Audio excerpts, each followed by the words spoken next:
and by 1983, the last canned pineapple factory, closed in Hawaii. Paper towel so that they can absorb all of that extra moisture.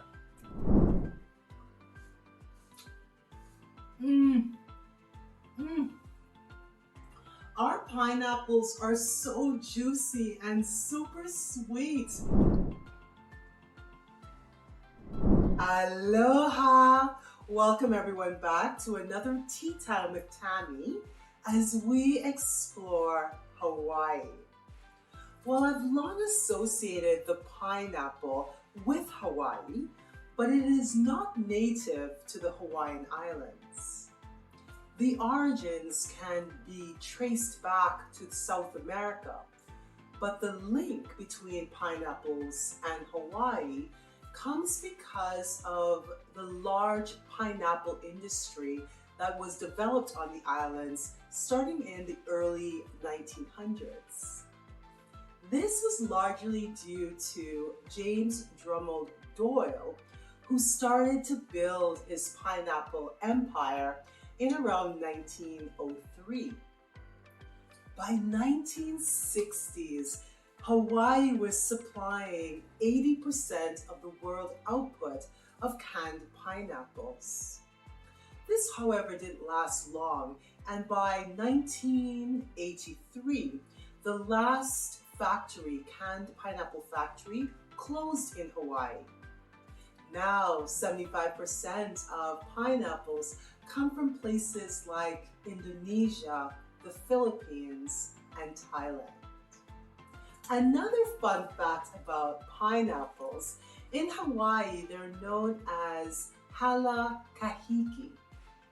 Hala is an indigenous fruit, and the pineapple closely resembles the fruit. That's what the Hawaiians felt. And kahiki means foreign. So essentially they're saying foreign hala. Well, today for my armchair travel adventures, I'll be making pineapple flowers which can adorn the tops of cakes and cupcakes. Let's see how this goes. To make our dried pineapple flowers, one of the tips I read was to find a not so ripe pineapple. If it's too ripe, it makes it really hard to cut, and you don't get those nice thin slices that we need for our flowers. So I'm just going to cut off the top and the bottom, and then we can cut the outer skin of our pineapple. Ooh, okay, so we're just going to cut the outer skin, top and bottom. Perfect.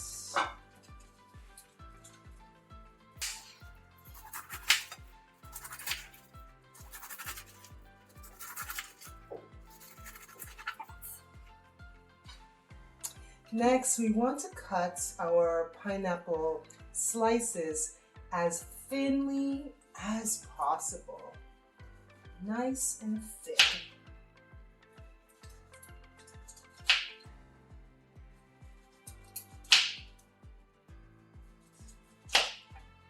Okay. So we're going to lay these on some paper towel so that they can absorb all of that extra moisture.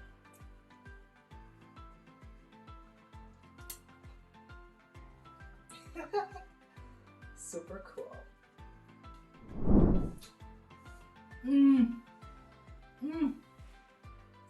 Our pineapples are so juicy and super sweet. Oh, they're gonna make great flowers. Now, to continue with our flowers, I've preheated my oven to 200 degrees Fahrenheit. I have taken as much of the moisture out of the pineapple slices as I could. And now we're going to put them on a baking sheet. And I've used parchment paper, but I think you can use like a cookie silicone pad as well. And we're going to pop these in the oven for about 90 minutes. At the hour mark, we need to flip them because we want them to become nice and dry, maybe slightly brown around the edges. All right, let's pop these babies in the oven. Our flowers have now come out of the oven and they've been in there for about 90 minutes, maybe a little bit more. And what we're gonna do now is transfer them into this sort of muffin tin. And we're just gonna put these inside, and so it has maybe a little bit of a lift to the flour.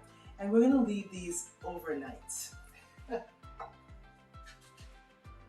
Perfect. I'm so excited. They're gonna go perfectly with my carrot and pineapple muffins. Time to decorate. So I'm just gonna add some cream cheese frosting.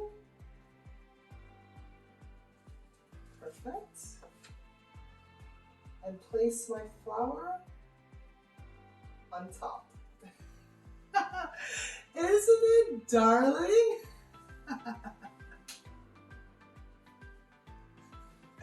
Oh my goodness, so fun.